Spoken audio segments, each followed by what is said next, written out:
আজকের এই অ্যামেজিং ভিডিওতে আপনাকে স্বাগতম। এই ভিডিওটা এই জন্যে অ্যামেজিং কারণ আমরা অলরেডি HTML5 এ পা দিয়ে দিয়েছি এবং প্রিভিয়াস যে ভিডিওটা ছিল সেটা কিন্তু HTML5 নিয়েই আমাদের করা হয়েছিল। সো এই ভিডিওতে এসে আমরা যেটা দেখব সেটা হচ্ছে যে HTML4 এবং HTML5 এর মধ্যে পার্থক্যটা কি। HTML4 এবং HTML5 এর মধ্যে পার্থক্যটা হচ্ছে এটা, আমরা গত ভিডিওতে যেটা দেখেছি সেটা হচ্ছে কি যে ভিডিও অডিও ট্যাগ কীভাবে ইউজ করতে হয় সেটা আমরা দেখেছি। সো এটাই হচ্ছে HTML5 এর মধ্যে অডিও ভিডিও ট্যাগ আছে এবং HTML4 এর মধ্যে কিন্তু অডিও ভিডিও ট্যাগ নেই। এবং HTML5 এর মধ্যে আরও কিছু জিনিস আছে, যেমন হেডার, ন্যাববার, আর্টিকেল, তারপরে ফুটার আছে, সেকশন আছে, অনেক কিছু আছে। সো এইগুলো আমরা হচ্ছে কি যে আস্তে আস্তে ইউজ করব। তো সেই জিনিসগুলোই আর কি আমরা দেখার জন্য আজকে আমরা চলে যাব আমাদের ফোল্ডারে এবং এখানে এসে আমরা যেটা করব সেটা হচ্ছে যে আমরা যে জিনিসগুলো শিখতে চাচ্ছি সেটা খুবই স্ট্রংয়েবল। এই স্ট্রংয়েবল এইটার নাম হচ্ছে যে সিমান্টিক ট্যাগও কিন্তু এটাকে বলে। সো এই জন্য আমরা একটা ফাইল ক্রিয়েট করে ফেলবো, সেটা হচ্ছে semantic.html নামে, semantic.html। সো এই সিমান্টিক ট্যাগটা আজকে আমরা দেখবো। অ্যাজ ইউজুয়াল ভাবে আমরা এখানে এসে একটা যে জিনিসটা করে ফেলবো সেটা হচ্ছে স্ট্রাকচার আমরা তৈরি করে ফেলবো। এখন যেটা দেখবো সেটা হচ্ছে কি যে সিমান্টিক ট্যাগ। সিমান্টিক ট্যাগ কি আমরা যেটা দেখবো সেটা হচ্ছে কি যে আমরা দেখেছিলাম ডিভ, কিন্তু আমরা দেখেছিলাম। সো আমরা চাইলে কিন্তু একটা ডিভের মধ্যে কিন্তু সুন্দরভাবে কিন্তু লিখতে পারি যে দিস ইজ এ এখানে কিন্তু একটা h1 দিতে পারি, প্রথমে একটা h1 দিয়ে কিন্তু আমরা লিখতে পারি যে h1 দিয়ে কিন্তু লিখতে পারি যে দিস ইজ এ হেডার, এরকম কিছু লিখতে পারি যে দিস ইজ এ হেডার, এরকম কিন্তু কিছু লিখতে পারি আর কি। কিন্তু এইখানে সিমান্টিক ট্যাগরা কি বলছে, আসলে HTML5 ওয়ালারা কি বলছে, না তোমার এইভাবে আসলে মানে হেডারটা যদি তুমি ইউজ করতে চাও তাহলে তোমাকে হেড এইভাবে লেখার দরকার নেই যে ভাই তুমি হচ্ছে কি যে একটা ডিপ দাও দিয়ে তুমি এইভাবে লিখো, এটা লেখার দরকার নেই। তুমি গুছিয়ে লিখতে পারো, একটা হেডার নামেই আর কি ট্যাগ আছে। তো আমরা যদি হেডার ট্যাগটাকে দেখতে যাই তাহলে জাস্ট এই যে হেডার ট্যাগটা আছে, জাস্ট হেডার দিয়ে, তো হেডার ট্যাগ দিলাম এবং হেডার ট্যাগের মধ্যে আমরা এটা বসাইতে পারি যে ভাই দিস ইজ এ হেডার, এটা কিন্তু আমরা হেডার ট্যাগের মধ্যেই বসাতে পারি। এবং এর মধ্যে হেডারের মধ্যে অনেক কিছু থাকতে পারে, যে এখানে হচ্ছে কি যে হেডারের মধ্যে কি থাকতে পারে, হেডারের মধ্যে থাকতে পারে একটা ন্যাববার থাকতে পারে। সো ন্যাববার যদি আমরা দিতে চাই, ন্যাববার তো আমরা জানি তাই না, ন্যাববারটা হচ্ছে কি যে অনেকগুলো আর কি ওয়েবসাইটে যে দেখি যে মেনু ওই যে থাকে না, যে অপশান থাকে অনেকগুলো, রাইট।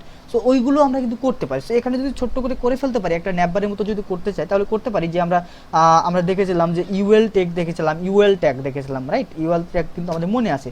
সো ইউএল ট্যাগের মধ্যে আমরা জাস্ট এলআই নিয়ে নিচ্ছি, এলআইয়ের মধ্যে জাস্ট এখানে দিয়ে দিচ্ছি হোম, এখানে দিয়ে দিচ্ছি জাস্ট হোম, তারপরে একটা নিচেরটা আরেকটা কিছু দিয়ে দিচ্ছি যে এখান থেকে এই যে control shift all down arrow মারলাম, তারপর এটা কপি করলাম হোম, তারপরে হয়তো দিয়ে দিলাম এটা অ্যাবাউট, আর একটা হয়তো কিছু একটা দিয়ে দিচ্ছি এখানে হচ্ছে কি যে আমি এটা কপি করে নিলাম, 3-4টা কপি করে নিলাম হোম অ্যাবাউট, এটা হচ্ছে যে কিছু একটা দিয়ে দিচ্ছি আর কি প্রোডাক্ট, এরকম কিছু একটা দিয়ে দিচ্ছি প্রোডাক্ট, আর এখানে কিন্তু দিয়ে দিলাম যে কন্ট্যাক্ট এরকম কিছু একটা দিয়ে দিলাম।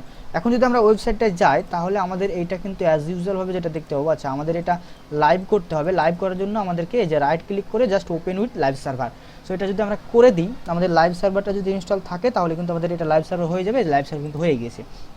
সো এইগুলো কিন্তু অনেক সময় আমরা দেখি যে পাশে থাকে হোম, অ্যাবাউট, প্রোডাক্ট, কন্ট্যাক্ট, এভাবে কিন্তু পাশে কিন্তু থাকে। আমরা পাশে দেখবো সিএসএসে যখন যাবো এটা পাশাপাশি অবশ্যই দেখবো, কিন্তু আপাতত হবে এটা থাক আর কি এইভাবে। এখন আমরা যেটা দেখতে যাচ্ছি সেটা হচ্ছে একটা হেডারের মধ্যে কি থাকে, একটা ন্যাববার থাকে, তারপর হচ্ছে কি যে এখানে একটা হেডার থাকতে পারে, নিচে একটা ছবি থাকতে পারে, ইমেজ থাকতে পারে, এই জিনিসটা কিন্তু থাকবে একটা হেডারের মধ্যে। তাহলে এইটা একটা হেডার হয়ে গেল আলাদা। আবার ন্যাববারটা আমরা এইভাবেও করতে পারি। আবার আরেকটা জিনিস যেটা আছে সেটা হচ্ছে কি যে না ভাই ন্যাববারটা যেটা আছে সেটা হচ্ছে যে না ভাই ওরা বলেছে সেটা হচ্ছে ভাই তুমি হেডার নাও, সে ঠিক আছে, কিন্তু হেডারের মধ্যে চাইলে নিতে পারো অথবা তুমি হেডারের বাইরে নিতে পারো। সেটা হচ্ছে কি, সেটা হচ্ছে ন্যাব নামে কিন্তু ওদের একটা ট্যাগ কিন্তু আছে। সো ন্যাব যদি আমরা নিয়ে নিই তাহলে এই যে ন্যাব আমরা ক্রিয়েট করলাম, এই ন্যাবটাকে কিন্তু এটার মধ্যে ভরে দিতে পারি এবং এটার মধ্যে দিতে পারি দিস ইজ এ হেডার, তারপরে আরও দিতে পারি ব্যানার, সব কিছু কিন্তু অ্যাড করতে পারি। সো এটা হচ্ছে কিন্তু একটা HTML5 এর অংশ, এটা কিন্তু একটা স্ট্রং একটা জিনিস, কারণ যে জিনিসটা আমরা ডিফাইন করছি যে ন্যাববার, সেটা কিন্তু আলাদা একটা ট্যাগ আছে ভাই, ন্যাব ট্যাগ তুমি ইউজ করো, ন্যাববার লেখো। এবং হেডিং যেটা বলছি আমরা, হেডার যেটা বলছি আমরা, সেটা কিন্তু হেডার নামেই একটা ট্যাগ আছে, এটা কিন্তু আমরা ইউজ করে ফেলতেই পারি। সো আরও মজার এক্সাইটিং জিনিস আছে, সেটা হচ্ছে যে আমরা প্যারাগ্রাফ লিখবো। তো প্যারাগ্রাফ লেখার জন্য কী করি, একটা পি ট্যাগ দিই, রাইট। তারপরে এখানে লোরেমটা ইউজ করতে পারি, লোরেমটা ইউজ করতে পারি, দিয়ে আমরা বলতে পারি যে এখানে আমাদের 30 বা কিছু একটা আমাদের দরকার আর কি। সো এখন যদি আমরা ওয়েবসাইটে যাই তাহলে কিন্তু দেখতে পাবো এই যে আমাদের এটা কিন্তু পেয়ে গেছি। সো আপনার যদি কোনো একটা আর্টিকেল থাকে, রাইট, আর্টিকেল হয় না যে অনেক সময় ওয়েবসাইটে আর্টিকেল লিখতে হয়। সো আর্টিকেল যদি আপনি লিখতে চান তাহলে খুব সহজেই যেটা হবে সেটা হচ্ছে কি যে জাস্ট একটা আর্টিকেল নামে কিন্তু একটা ট্যাগ আছে। সো আপনি যদি আর্টিকেল ট্যাগটাকে ইউজ করেন তাহলে এক্ষেত্রে এসইওর জন্য কিন্তু খুব সুবিধা হয় আর কি, যে জিনিসটা যার জন্য যে জিনিসটা করছি, মানে আর্টিকেল লিখছি তো আর্টিকেল ট্যাগ ইউজ করো ভাই তাহলে ভালো হবে, প্যারাগ্রাফ লিখছি তো প্যারাগ্রাফ ট্যাগ ইউজ করো তাহলে ভালো হবে আর কি। সো আর্টিকেল এখানে দিয়ে দিতে পারি যে লোরেম, এখানে লোরেম দিয়ে দিলাম এবং এখানে আমি দিয়ে দিলাম যে 50 এরকম দিয়ে দিলাম আর কি। তো এটা কিন্তু আমাদের হয়ে গেল।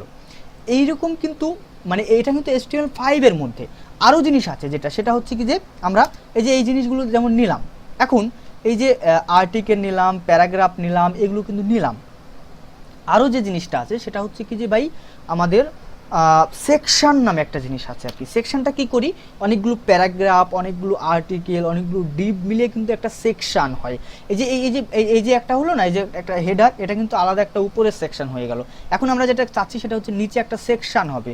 সো এই সেকশনে যদি আমরা ভাগ করতে চাই তাহলে সেকশন নামে একটা আর কি ট্যাগ আছে, সেটা হচ্ছে সেকশন লিখতে হবে এবং এই সেকশন লেখার পরে কিন্তু আপনাকে এই সেকশনের মধ্যে এই ছোটো ছোটো যেগুলো ছোটো ছোটো ডিবের মধ্যে যেগুলো থাকবে বা প্যারাগ্রাফ বা আর্টিকেল যেগুলো থাকবে সেগুলো কিন্তু আপনাকে এটার মধ্যে দিয়ে দিতে হবে, তাহলে কিন্তু একটা স্ট্রাকচার মেনটেন হবে এবং কিন্তু অবশ্যই এটা একটা ভালো একটা স্ট্রাকচার মেনটেন হয়ে কাজ হলে ভালো হয় আর কি। আবার আপনি দিতে পারেন যে না প্যারাগ্রাফটা আমার একটা ডিবের মধ্যে থাকবে, আরও আমার এখানে আরও 3-4টা থাকতে পারে, এই যে একটা ডিপ দিয়ে দিলাম এবং এখানে ডিপ দেওয়ার পরে ক্লাসটা নিয়ে আমরা দেখবো, সিএসএসে গিয়ে এটা ক্লাসটা নিয়ে দেখবো, এটা অটো দিয়ে দিচ্ছে, সমস্যা নেই। এই যে এটা থাকলো আমার আরও এখানে হচ্ছে কি যে থাকতে পারে, এটা কেটে দিয়ে এটা বাড়তি এসেছে, এখানে আমার আরও থাকতে পারে, আমার এখানে আরও 5টা প্যারাগ্রাফ থাকতে পারে। সো আরও 5টা যদি প্যারাগ্রাফ থাকে তাহলে একটা ডিবের মধ্যে থেকে গেল। আবার যদি আমার এখানে আরও 5টা যদি এই যে থাকে, কি বলে এটার নাম, আর্টিকেল যদি থাকে তাহলে কিন্তু আমার এখানে হচ্ছে কি যে এটা আমি একটা ডিবের মধ্যে নিয়ে নিতে পারি। সো আর্টিকেল যদি নিই, আর্টিকেল যদি নিই তাহলে হচ্ছে কি যে এখানে যদি আমি যদি বলি যে ভাই নাও আর্টিকেল, এবং এখানে আমরা আরেকটা ডিব নিয়ে নিতে পারি নিচে। ডিবের ইউজটা আমরা জানি যে ডিবটা কীভাবে লিখতে হয়, সেটা হচ্ছে জাস্ট ডট দিয়ে যদি আমরা এন্টার করি তাহলে কিন্তু ভিএস কোড আমাদেরকে দিয়ে দিবে। সো ডিব শুরু ডিব শেষ, এখানে মাঝে কিন্তু আমরা এখানে আরও 4-5টা কিন্তু আর্টিকেল কিন্তু রাখতে পারি। আরও মজার যে জিনিসটা আছে সেটা হচ্ছে যে আমরা অনেক ওয়েবসাইটে কি দেখি, ওয়েবসাইটে কিন্তু কি থাকে, একটা ন্যাববার থাকে, কি থাকে আমরা প্রথমে যদি দেখার চেষ্টা করি যে ওয়েবসাইটে একটা ওয়েবসাইটে কি থাকে, একটা প্রথমেই যেটা থাকে আমরা যদি একটু দেখার চেষ্টা করি যে একটা ওয়েবসাইটে যেটা থাকে সেটা হচ্ছে যে ন্যাববার থাকে, এখানে হচ্ছে ন্যাববার থাকে। এই যে আমাদের এটা হচ্ছে একটা ন্যাববার, এটা যদি এভাবে থাকতো আর কি, হোম, অ্যাবাউট, প্রোডাক্ট এভাবে যদি থাকতো তাহলে কিন্তু আমাদের একটা ন্যাববারটা হয়ে যেত। সো এটা আমরা দেখবো, সিএসএসে গিয়ে অবশ্যই এটা দেখবো। তারপরে একটা ব্যানার থাকে বা কিছু একটা থাকে এখানে, তারপরে কি থাকে নিচে থাকে এরকম কন্টেন্টগুলো থাকে, এখানে হচ্ছে কি যে আমাদের প্যারাগ্রাফ থাকতে পারে, আর্টিকেল থাকতে পারে, এগুলো থাকলো। তারপরে কিন্তু একটা জিনিস কিন্তু আমাদের থাকে সেটা হচ্ছে নিচে কিন্তু একটা অবশ্যই ফুটার থাকে, নিচে কিন্তু আমরা প্রত্যেকটা ওয়েবসাইটে কিন্তু দেখি একটা করে ফুটার থাকে। সো এই ফুটারটার জন্য কিন্তু একটা স্পেশাল ট্যাগ আছে, সেটা হচ্ছে জাস্ট ফুটার নামে কিন্তু একটা স্পেশাল ট্যাগ আছে। সো যদি আমরা ফুটার লিখি তাহলে কিন্তু চলে আসবে সেই ট্যাগটা, এবং ফুটারের এখানে কিন্তু লিখতেই পারি যে ওই যে অনেকেই দেয় আর কি স্মল ট্যাগ দিয়ে কিন্তু দেয় যে বা এটা স্মল ট্যাগ দাও, এবং যেটা করো সেটা হচ্ছে যে দিস ইজ এ ফুটার আর কি, footer, this is a footer. So এই জিনিসটা কিন্তু আমরা করতে পারি, this is a footer. So এই জিনিসটা কিন্তু করতে পারি আমি আর কি এখানে এই যে কপিরাইট থাকে, তারপরে প্রাইভেসি থাকে, ওইগুলো আর কি থাকে আর কি। আমাদের দিস ইজ এ ফুটারটা কিন্তু এখানে আসছে কিন্তু বোঝা যাচ্ছে না, এই যে এখানে কিন্তু আসছে, এই টেক্সটের সঙ্গে মিশিয়ে কিন্তু আসছে, কিন্তু একটু ছোটো হয়ে আর কি আসছে। সো এই হচ্ছে ব্যাপার যে সিমান্টিক ট্যাগের কিন্তু অনেকগুলো জিনিস আছে এখানে, আর্টিকেল, তারপরে আমরা যেটা দেখলাম প্যারাগ্রাফ দেখলাম, তারপরে হচ্ছে কি যে সেকশন দেখলাম, তারপরে হচ্ছে ফুটার দেখলাম, এটা কিন্তু অনেক পাওয়ারফুল একটা জিনিস। আর একটা যে জিনিস আছে সেটা হচ্ছে যে আমরা তো হেডার তো দেখলাম, সে ঠিক আছে হেডার, এই হেডারের নিচে কিন্তু একটা জিনিস আছে, এই যে সেকশন আমরা নিয়েছি না, এই সেকশনটাকে কলাপস করে এবং এই ফুটারটা আলাদাভাবে থাকলো সে ঠিক আছে, এই সেকশনটাকে ধরে আরেকটা যে ট্যাগ আছে যে ভাই তুমি হেডার লিখছো ঠিক আছে, তোমার হেডারটা থাক উপরে এবং ফুটারটা থাক নিচে, তার মাঝে কিন্তু এটা কিন্তু হেডার আর ফুটার তার মাঝে কিন্তু একটা ট্যাগ আছে সেটা হচ্ছে মেন ট্যাগ। সো আমরা যদি এই মেন ট্যাগটা ইউজ করতে চাই জাস্ট মেন লিখে এন্টার করলেই কিন্তু মেন শুরু মেন শেষ কিন্তু চলে আসবে। সো এই মেনের মধ্যে যদি আমরা এটাকে বসাই দিই তাহলে আরও একটু ভালো হলো এবং স্ট্রংবল সেটা কিন্তু হয়ে গেল। সেটা হচ্ছে ফুটারটা নিচে থাকবে এবং মেনের মধ্যে সব কিছু থাকবে, আমাদের যত কন্টেন্ট আছে সব মেনের মধ্যে থাকবে আর কি, যত image, video, audio, paragraph, article যত কিছু রাখতে চাচ্ছি সব কিন্তু আমরা এই মেনের মধ্যে কিন্তু রাখতে পারি। সো আজকের ভিডিওটা এতটাই থাকলো, কথা হবে নেক্সট ভিডিওতে।